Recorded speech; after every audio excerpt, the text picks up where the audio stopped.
ஒரு விஷயம் நான் சொல்லணும்னு நினைச்சேன். தற்குறிகள்னு சொல்லி ஒரு வார்த்தை இருக்கு. நான் எதையுமே மீட் பண்ணல. தற்குறிகள்னு ஒரு தமிழ் வேர்டு இருக்குன்னு நான் சொன்னேன். இன்னைக்கு இந்த தற்குறிகள் பல பேர் பேசுறாங்க. தற்குறிகளுக்கு என்ன அர்த்தம்? படிக்காதவன், இல்லிட்ரேட்டுக்கு பேர் தான் தற்குறி. ஒரு காலத்துல அவனுடைய தற்குறி என்ன? தன்னைத்தானே குறித்துக் கொள்ளுதல்ல என்ன பண்ணுவான்னா கை நாட்டு வைப்பான். அவன் பேர் தான் தற்குறி. அந்த காலம் தாண்டி போய் இன்னைக்கு எல்லாமே எதோ படிச்சிருக்காங்க, ஒரு கையெழுத்து போடுற அளவுக்கு இருக்காங்க. ஆனாலும் இன்னைக்கு நம்ம இந்த தற்குறின்ற வார்த்தையை யூஸ் பண்றோம்ல, அப்ப அந்த தற்குறின்ற அந்த வேர்டுக்கு ஒரு அர்த்தம் வேணும். அந்த வேர்டு என்ன தெரியுமா?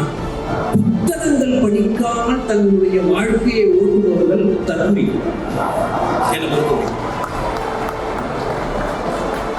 படிக்கிற பழக்கம் ரொம்ப முக்கியம். It's very important that you develop reading habit right from this young age. Don't be WhatsApp doctrines. Don't be Facebook doctrines. அதெல்லாம் உதவாது. You have to have a journey with a book.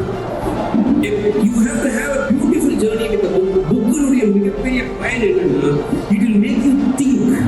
நான் இப்ப பேசுறேன்ல, நான் பேசும்போது இவ்வளோ பேர் கேட்குறீங்கல்ல, கையெல்லாம் தட்டுறீங்கல்ல, இந்த பள்ளி பருவத்தில் நீங்க பண்றது ரொம்ப முக்கியம்னு நான் கருதுகிறேன். அதுல முக்கியமான இந்த பழக்கம் என்னன்னா, தற்குறிகளா சுத்தாம இன்னைக்கு தமிழ்நாடுல பல தற்குறிகள் சுத்திட்டு இருக்காங்க. புத்தகம் படிக்கிற பழக்கமே போயிடுச்சு. புத்தகமே படிக்கிறது எல்லாரும் வாட்ஸ்அப்ல காதால யாரோ பெருசா எழுதுறத வச்சுக்கிட்டு அதே சொல்றாங்க.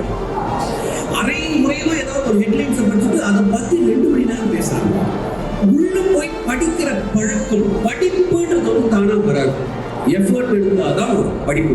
படிக்கிறதுக்கு அந்த ஒரு மனோநிலையும் அந்த ஒரு பழக்கமும் ஏற்பட்டாதான் reading will become a habit.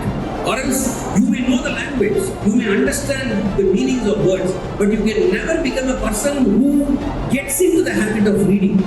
My request is please go into it. Maintain a good physique. Maintain a real good physique. ரொம்ப முக்கியம்.